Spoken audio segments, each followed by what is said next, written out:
সম্মানিত দেশবাসী ও মুক্তিকামী ছাত্র জনতা, শহীদের রক্তের বিনিময়ে ছাত্র নাগরিকের অভ্যুত্থানের মাধ্যমে আমরা যেই ফ্যাসিস্ট হাসিনার পতন ঘটিয়েছি এবং একটি নতুন বাংলাদেশের আকাঙ্ক্ষা করছি, তাকে নস্যাৎ করতে বিভিন্ন শক্তি ইতিমধ্যে তৎপর হয়েছে এবং নানা ধরনের ষড়যন্ত্র এবং পরিকল্পনা করা হচ্ছে।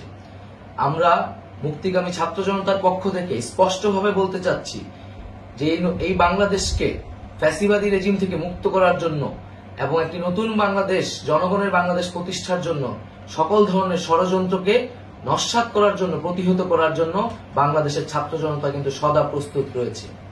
আমরা দেখতে পাচ্ছি নানান জায়গায় লুটপাট, সহিংসতা এবং সাম্প্রদায়িক হামলার মতো ন্যাক্কারজনক ঘটনা ঘটছে। আমরা এর তীব্র নিন্দা জানাচ্ছি এবং আমরা মুক্তিকামী ছাত্র জনতার প্রতি আহ্বান জানাচ্ছি যে এই ধরনের ঘটনাকে প্রতিহত করার জন্য আমাদেরকে প্রস্তুত থাকতে হবে, আমাদেরকে দায়িত্ব নিতে হবে। কেউ যাতে এই আন্দোলনকে নস্যাৎ করার জন্য এই ধরনের ঘটনা ঘটানোর সুযোগ না পায়, সেদিকে আমাদের সদা সতর্ক থাকতে হবে।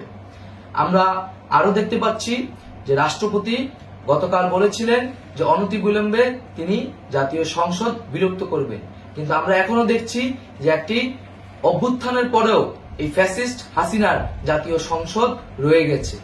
তাই আমরা ঘোষণা করছি যে আজ দুপুর ৩টার মধ্যে এই ফ্যাসিস্ট হাসিনার যে জাতীয় সংসদ, সেই সংসদের বিলুপ্তি ঘোষণা করতে হবে।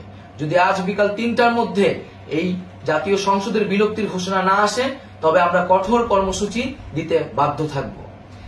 এছাড়া বন্ধুগণ, সবার জন্য আমরা জানাচ্ছি যে আমাদের যে অন্তর্বর্তীকালীন সরকারের কথা আমরা বলেছি, সেই সরকারের প্রধান উপদেষ্টার নাম আমরা ইতিমধ্যে ঘোষণা করেছি এবং এই সরকারের অন্যান্য উপদেষ্টা সহ সামগ্রিক রূপরেখা আমাদের প্রস্তুত রয়েছে।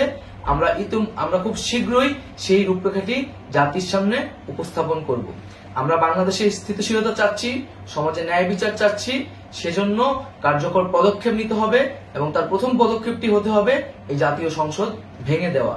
এবং সবার প্রতি আহ্বান থাকবে, আপনারা শান্তিপূর্ণভাবে অবস্থান রাখুন, শান্তিপূর্ণভাবে এবং অহিংসভাবে এবং সকল পরিকল্পনাকে, ষড়যন্ত্রকে নস্যাৎ করার জন্য সদা সতর্ক থাকুন।